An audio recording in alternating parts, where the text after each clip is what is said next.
The clock struck 11:30 p.m. as Michael finished shutting down his computer at Richardson Tech Solutions. Being the lead software developer meant long hours, especially with the new project deadline approaching. He gathered his belongings, said goodnight to the cleaning staff, and headed to his car in the empty parking garage. The winter wind whistled through downtown Chicago as he pulled out onto Michigan Avenue, his thoughts already drifting to the warm meal waiting at home. The drive was peaceful at first. Michael hummed along to some old jazz playing softly on the radio, his headlights cutting through the light fog that had settled over the city. He'd made this drive hundreds of times before, always taking the same route through the quiet suburban streets that led to his neighborhood. Everything changed when he noticed the police cruiser that had been following him for the past few blocks. His heart rate picked up slightly, an involuntary response born from years of experience. He double-checked his speed, exactly at the limit. His tail lights, working perfectly, he'd just had them checked last week. His registration, up to date, sitting in the glove compartment. The red and blue lights flashed to life behind him. Michael took a deep breath and did everything by the book. He signaled, pulled over to a well-lit spot near a 24-hour convenience store, turned off the engine, and placed his hands at 10 and 2 on the steering wheel where they could be clearly seen.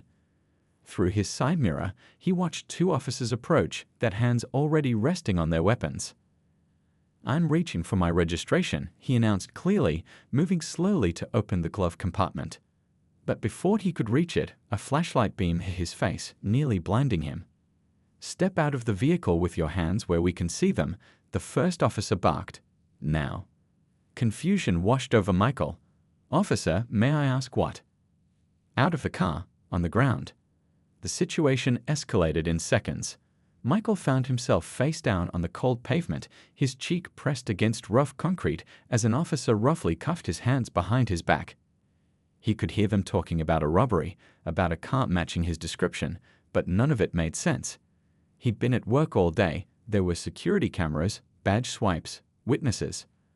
"Listen, there's been a mistake," he tried to explain, keeping his voice steady despite the knee pressing into his back. "I'm a software developer at Richardson Tech. I was just leaving work. You can call my supervisor, check the building's security footage." "Shut up," the second officer snapped, beginning to search Michael's car without consent. Well, what do we have here?" Michael's blood ran cold as he watched the officer emerge from his car, holding a small bag he'd never seen before. Even from the ground, he could tell what it was supposed to look like: drugs. His mind raced. The entire scene felt surreal, like something out of a nightmare. "That's not mine," he stated firmly, fighting to keep the panic from his voice. "I've never seen that before in my life. Check the cameras at the convenience store, you'll see you just planted that." One of the officers leaned down close, his voice dropping to a whisper that the body cameras wouldn't pick up. The words he spoke made Michael's stomach turn, laced with racial slurs and mockery. In that moment, Michael understood with crystal clarity, this wasn't a mistake. This was deliberate. As they roughly hauled him to his feet and shoved him toward the patrol car, Michael caught a glimpse of the convenience store clerk watching through the window, phone in hand. He silently prayed the man was recording. His thoughts turned to his family. His wife would be worried when he didn't come home. His daughter had a piano recital tomorrow that he promised he wouldn't miss. The drive to the police station was tense and silent. Michael ran through his rights in his head, remembering everything he knew about the law. He'd need a lawyer, a good one. He'd need to document everything that happened, every detail, every word. Most importantly, he'd need to stay calm and think clearly, no matter how infuriating and frightening the situation became. Looking out the patrol car window at the city lights sliding past, Michael made a promise to himself. This wouldn't be just another story of injustice swept under the rug. He would fight back, not just for himself, but for every person who'd ever found themselves in a similar situation. The truth would come out, no matter what it took. The fluorescent lights buzzed overhead in the police station's processing room, casting harsh shadows across Michael's face as he sat handcuffed to a metal chair. His expensive suit, usually pristine, was now wrinkled and dirty from being forced to the ground. The clock on the wall showed 1:15 a.m., each tick seeming to echo in the sterile room. Through the large window separating the processing room from the main office area, Michael watched a disturbing scene unfold. The two officers who arrested him huddled around a computer with Detective Wilson, a gray-haired veteran with cold eyes and an air of authority. They were reviewing body camera footage, their faces illuminated by the screen's blue glow. "We'll need to adjust the timestamp," Wilson muttered, just loud enough for Michael to hear. "Make sure it matches the robbery report from earlier tonight." He glanced at Officer Thompson, the youngest of the group, who shifted uncomfortably in his chair. "Sir, about the evidence bag," Thompson started, his voice hesitant. "Problem, rookie." Wilson's tone carried a clear warning. Michael watched Thompson's internal struggle play across his face. The young officer glanced briefly in Michael's direction, then back at his superior. "No, sir," he finally mumbled, dropping his eyes to the floor. Meanwhile, Michael's phone sat on the desk, lighting up periodically with messages from his worried wife. He could see her name flashing on the screen, but couldn't read the messages. Each notification twisted the knot in his stomach tighter. She'd be frantic by now. He never stayed at work this late without calling. The station's night shift bustled around him, most officers pointedly avoiding eye contact. A few threw suspicious glances his way, already convinced of his guilt based on nothing but Wilson's word and the color of his skin. But Michael noticed one desk sergeant watching the scene with a furrowed brow, taking notes while pretending to do paperwork. "Your lawyer's here," a voice announced, and Michael looked up to see an older officer leading in a disheveled public defender who looked like he'd been pulled from his bed. The lawyer, Mr. Patterson, barely glanced at Michael as he flipped through a manila folder. "Look," Patterson sighed, speaking in a low voice, "they're offering a deal. Plead guilty to possession, they drop the robbery charges. You be out in 18 months with good behavior." Michael leaned forward, his voice firm despite his exhaustion. "I'm not pleading guilty to anything. Those drugs were planted, and I can prove it. There are cameras at my office, the convenience store where they stopped me." "Listen," Patterson cut him off, glancing nervously at Wilson's office. "You don't want to make accusations like that. These officers have clean records. It's your word against theirs. Take the deal." "No." Michael's response was immediate. "I want a different lawyer, one who'll actually fight for me." Patterson shrugged, gathering his papers. "Your funeral, kid." As the public defender left, Michael noticed Officer Thompson watching the exchange, guilt etched across his young face. Their eyes met briefly before Thompson quickly looked away, his hands fidgeting with a pen on his desk. Through the window, Michael could see Wilson making calls, his confident smile suggesting he was calling in favors, setting up the dominoes that would fall on Michael's life. But Wilson didn't know that Michael had spent years building his own network, respected colleagues, community leaders, people who knew his character and would stand behind him. A new officer approached with paperwork for Michael to sign. As he leaned forward to read it, he noticed something interesting. The timestamp on the forms didn't match what he'd overheard them discussing earlier. It was a small detail, but it could be important. He filed it away in his memory, along with every other inconsistency he'd noticed.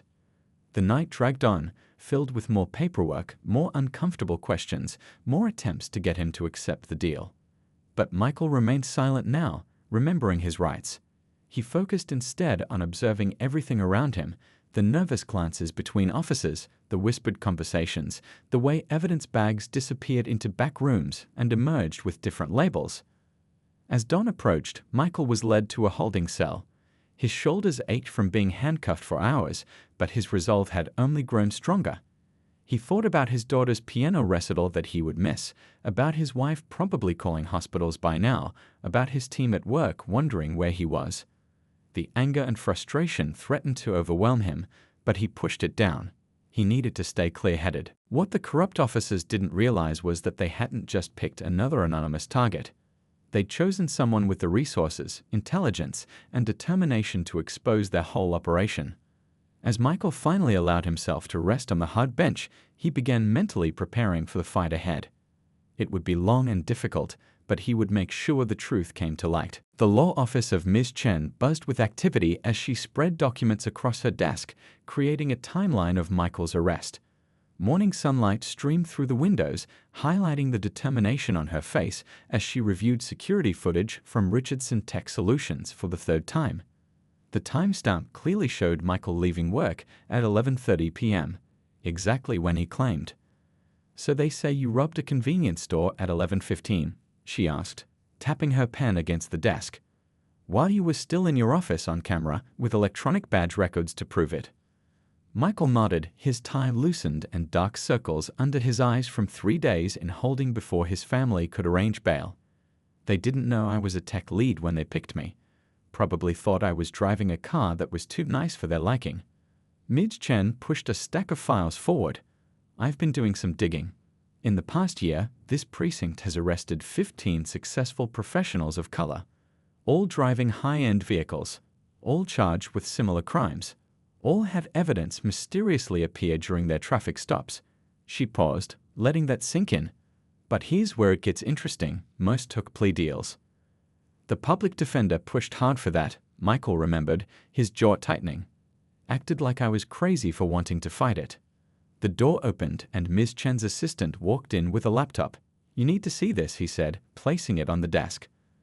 "I got the unedited dashboard camera footage from my contact in the department's IT division." They huddled around the screen, watching the traffic stop unfold. The footage showed something the officers hadn't noticed, a reflection in the convenience store window.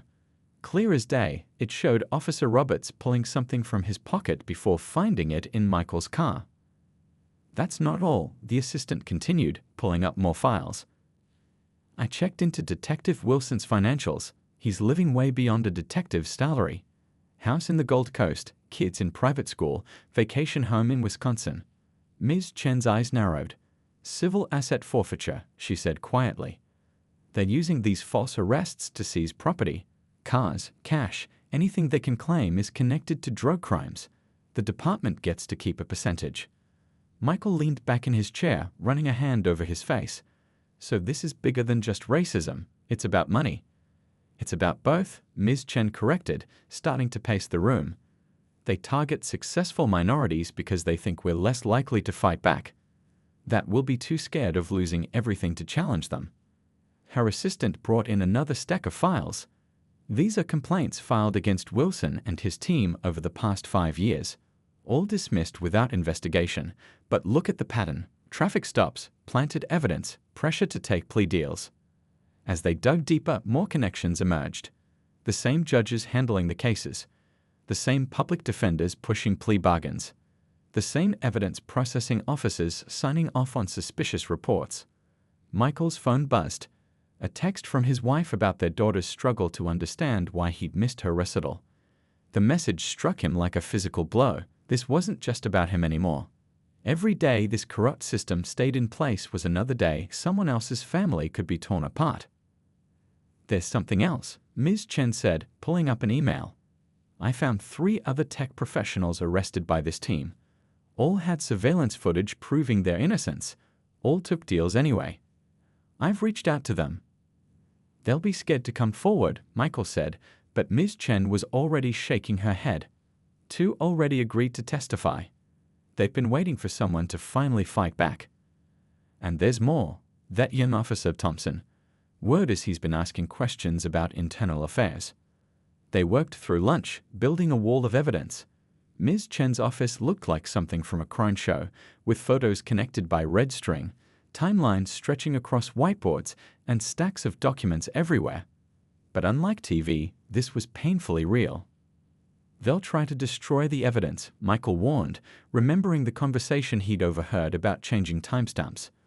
"Already handled," Ms. Chen smiled. "I've got copies stored in 3 different locations. Plus, I have a friend at the FBI who's very interested in pattern and practice violations in police departments." As evening approached, Michael stood at the window, watching the city lights come on.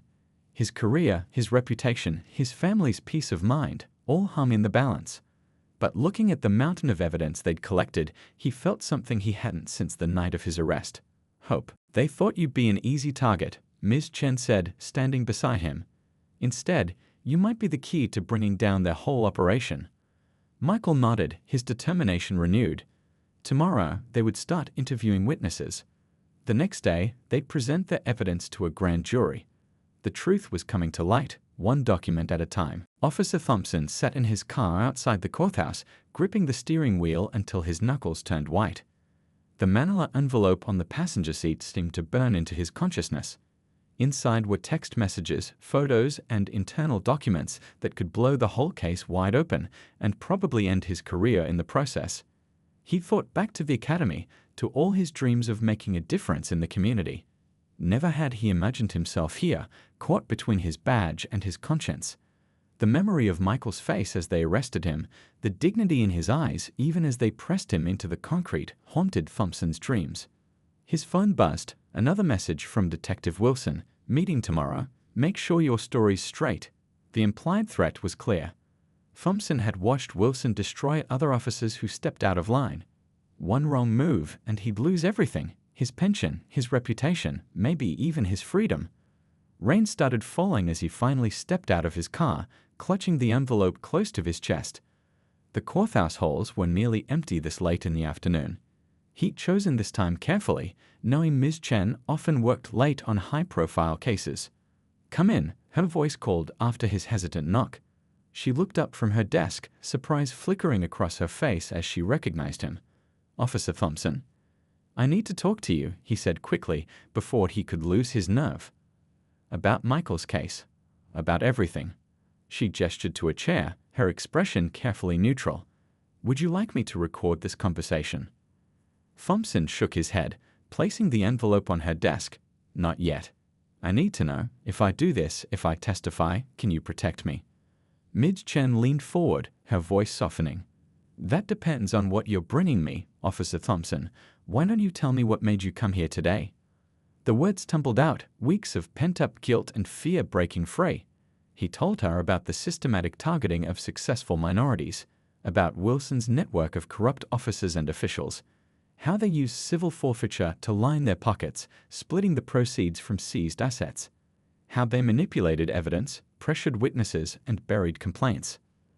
"The night they arrested Michael," Thompson said, his voice shaking, "I watched them plant that evidence. I watched them change timestamps, doctor reports. And I said nothing. I've been saying nothing for months." Ms. Chen opened the envelope, examining its contents. Her eyes widened at some of the text messages, officers openly discussing their targets, joking about framing innocent people, coordinating their false testimony. "This is comprehensive," she said finally, "but using it means you'll have to testify. Your career in law enforcement will be over." Thompson laughed bitterly. "What career? Following orders from corrupt cops, watching them destroy innocent lives?" He pulled out his badge, staring at it. "This used to mean something to me. Now it just feels heavy." As they talked, Ms. Chen outlined what would happen next. Witness protection possibilities. The process of testifying before a grand jury. The media attention that would inevitably follow. Thompson listened, feeling a strange mix of terror and relief. His phone buzzed again, Wilson demanding a response. Thompson turned it off. "There's more," he said, pulling a small flash drive from his pocket. "Security footage from the station. Shows Wilson and the others discussing how they'd pick their targets. Shows them manipulating evidence in other cases too. I've been collecting it for months, never knowing what to do with it." Ms. Chen connected the drive to her computer, her expression growing more determined with each file she opened. "This isn't just about Michael's case anymore," she said quietly. "This could expose decades of misconduct." "I know," Thompson replied, standing to look out the window at the rainy city below. "That's why they'll try to stop it from coming out. Wilson has friends in high places, judges, prosecutors, city officials." "Are you ready for what comes next?" Ms. Chen asked. "Once we submit this evidence, there's no going back."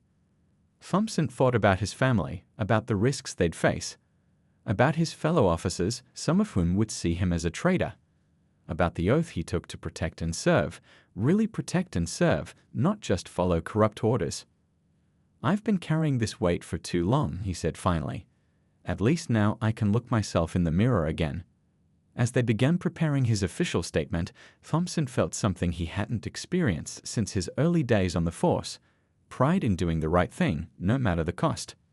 Outside, the rain continued falling on the city, washing away the day's dirt and grime, promising a cleaner tomorrow. The FBI field office buzzed with activity as Agent Richardson spread photos across the conference table. Each image told a story. Luxury cars seized on false pretenses, bank statements showing unexplained deposits, text messages revealing years of coordinated corruption. 10 years, she said, looking at Michael and Ms. Chen across the table. Detective Wilson and his team have been running this operation for at least 10 years. The numbers are staggering. Michael leaned forward, examining a spreadsheet. These are all the seized assets. Just from the last 3 years, Agent Richardson replied. Over 15 million in cars, cash and property. All taken from successful professionals of color. All based on planted evidence and false arrests. Ms. Chen pointed to several names highlighted in yellow. These victims all work in tech or finance. High salaries, expensive cars. Perfect targets, Michael finished. They knew we'd have too much to lose by fighting back. Most would take plea deals to protect their careers. The door opened and a junior agent rushed in with more files. We found the offshore accounts, he announced. Wilson's been moving money through shell companies in the Caribbean. And look who else is connected. The names made their eyes widen. 2 judges, a senior prosecutor, even a city council member. All receiving regular payments, all helping to keep the corrupt system running. Meanwhile, across town, Michael's wife sat in their kitchen, sorting through hate mail and death threats. Some people didn't want this story told, didn't want the system exposed. But for every threat, there were 3 letters of support, many from other families who'd faced similar injustice. Their daughter came home from school, her face troubled. Dad's on the news again, she said quietly. Some kids at school said he's lying about the police. Her mother hugged her close. Your father is fighting for what's right.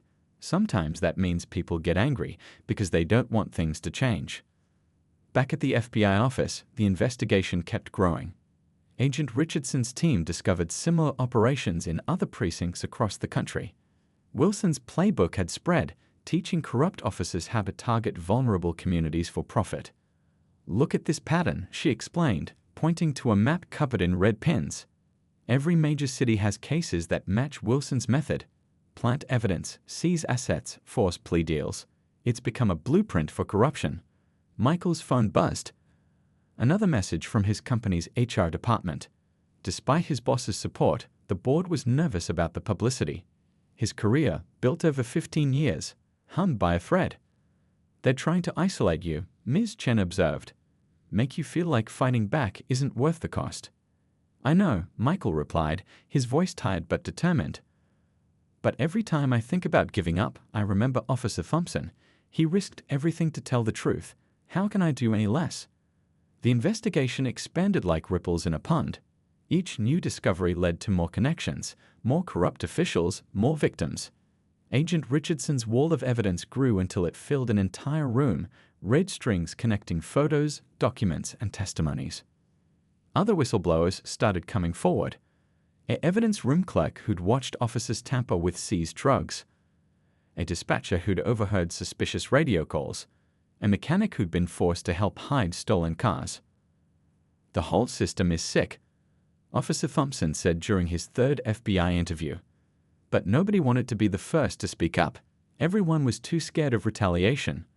Late that evening, Michael stood at his office window, watching the city lights flicker on. His phone showed missed calls from reporters, supporters, and critics. The weight of what they'd uncovered pressed down on him, but he felt stronger knowing he wasn't fighting alone anymore. Ms. Chen called with updates, more victims agreeing to testify, more evidence being uncovered, more support building in the community. But also warnings. Wilson's friends were pushing back, trying to discredit witnesses, destroy evidence, and protect their profitable scheme. We're closer than ever to bringing them down, she said, but the next few weeks will be crucial. They're going to throw everything they have at us. Michael thought about his daughter's piano recital recording, still unwatched on his phone. About his wife facing down threats with quiet courage. About Officer Thompson sacrificing his career for the truth. About all the other families who'd been torn apart by this corruption. Let them try, he replied. The truth is already out there. They can't bury it anymore. As night fell over the city, the FBI office remained lit, agents working overtime to unravel decades of corruption. In homes across the city, more victims gathered their courage to come forward. And in his quiet office, Michael prepared for the battles still to come, knowing that sometimes justice arrives slowly, but it arrives surely, one revealed truth at a time. The courthouse steps were crowded with reporters and cameras as Michael walked up, his wife's hand tight in his. The morning sun caught on the building's stone columns, and for a moment he remembered all the times he'd passed by this place, never imagining he'd be at the center of such a major case. Inside the courtroom, tension filled the air like static before a storm. The prosecution's table was crowded with expensive lawyers, not just the district attorney's team, but private attorneys representing Detective Wilson and his associates. They shuffled papers and whispered among themselves, occasionally shooting confident glances toward Michael's side of the room. Ms. Chen organized her evidence methodically, each document and video file carefully labeled. "Remember," she whispered to Michael, "they're going to try to make this about your character. Stay calm, stick to the facts." The judge entered, and the room rose. As everyone settled back into their seats, Michael noticed Officer Thompson in the back row, looking pale but determined. Their eyes met briefly, and Thompson gave a slight nod. The prosecutor's opening statement was smooth, well-rehearsed. He painted a picture of dedicated police officers doing their jobs, of Michael as a criminal trying to escape justice by smearing good men's reputations. But Ms. Chen had been ready for this. "The evidence will show," she began, her voice clear and strong, "that this case is about more than one wrongful arrest. It's about a system of corruption that has destroyed countless lives for profit." The first few days of testimony focused on the technical evidence. Security footage from Michael's office proving he couldn't have committed the robbery. Experts analyzing the dashboard camera video showing the evidence being planted. Financial investigators tracking the money from seized assets through offshore accounts. But it was the human testimony that caught the jury's attention. A mother who lost her home when her son was framed. A business owner who had to close his shop after his accounts were frozen. Each story added another piece to the puzzle, showing how deep the corruption went. Then came the moment everyone had been waiting for. Officer Thompson took the stand, his uniform pressed but his shoulders tense. The prosecutor tried to paint him as a disgruntled employee, but Thompson's honest answers struck home. "Why didn't you come forward sooner?" the prosecutor demanded. Thompson looked down at his hands. "Fear," he said simply. "Fear of losing everything. Fear of what they'd do to me and my family. But mostly fear that nobody would believe me." He looked up, meeting the jury's eyes. "Until I watched them arrest Mr. Michael that night, something in me just broke. I couldn't be part of it anymore." The courtroom grew silent as Thompson described the system in detail. How they chose their targets. How they planted evidence. How they'd pressured people into plea deals. His voice shook when he played the recordings he'd secretly made of Detective Wilson, giving orders to falsify evidence. During a break, Michael overheard two jurors talking quietly near the water fountain. "If they did this to a successful businessman," one whispered, "imagine what they do to people who can't afford good lawyers." The defense tried to discredit each witness, but the evidence was too solid. When they put Detective Wilson on the stand, his arrogance became his downfall. Under Ms. Chen's careful cross-examination, he became defensive, then angry. His mask slipped, revealing the prejudice beneath. "You really expect us to believe," he sneered at one point, glancing at Michael, "that someone like him could afford that car legally?" The gasp from the jury was audible. Ms. Chen didn't even need to follow up. Wilson had shown his true colors all on his own. As the trial entered its final days, more evidence kept emerging. Other officers, inspired by Thompson's courage, came forward with their own stories. The FBI announced investigations into similar operations in other cities. Michael's daughter attended one day of the trial, sitting quietly beside her mother. During a recess, she hugged her father tight. "I'm proud of you, Dad," she whispered. "My friend Kelly said her uncle was arrested like you were. Maybe now he'll get help too." The closing arguments were set for tomorrow. That night, Michael sat in his home office, looking at old family photos. Each smiling face reminded him why this fight mattered. It wasn't just about clearing his name anymore. It was about making sure no other family had to go through what his had endured. His phone lit up with a message from Ms. Chen.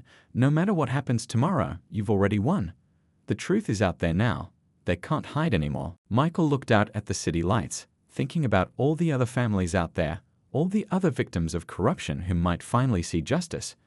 Tomorrow would bring what it would bring, but tonight, for the first time in months, he felt at peace with whatever the outcome might be. The jury took just 4 hours to reach their verdict.